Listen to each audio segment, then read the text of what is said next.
எல்லாரும் நினைக்கிறாங்க காசை கொடுத்தா கடையில் காய்கறி ஃப்ரெஷ்ஷாக கிடைக்குங்கிறாங்க. ஆனால் அந்த காய்கறி கடைக்கு வர்றதுக்கு தொலைதூரத்தில் ஒரு விவசாயி வெயிலில் காஞ்சி மழையில் நனைஞ்சி ரத்தம் வேர்வையாக உடம்புல ஊற்றி உப்பு பூக்க கண்ணு மொழி பிதுங்க கண்ணச்சதை தொங்க வெம்பாடுபட்டு உழைச்சா தான் உங்களுக்கு காய்கறி கடைக்கு வருது, அரிசி பருப்பு வருதுங்கிறத கவனத்தில் வச்சுக்கணும். கடைசி விவசாயின்னு ஏன் மணிகண்டன் பேர் வச்சுருப்பாருன்னா, அவ்வளோதான், விவசாயத்தை விட்டு எல்லாம் வெளியேறிட்டோம், அவர் தான் கடைசி விவசாயி.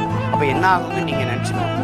ஒரு நாட்டில் ஒரு விவசாயி வாழ்கிறான் வளர்கிறான் என்றால் அந்த நாடு வாழுது வளருது என்று அர்த்தம்.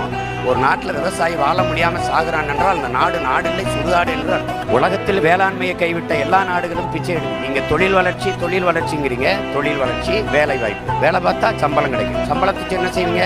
நல்லா சாப்பிடுவீங்க. சாப்பாடு எங்கேருந்து வரும்? யார்ட்டையும் பதிக்கணும்.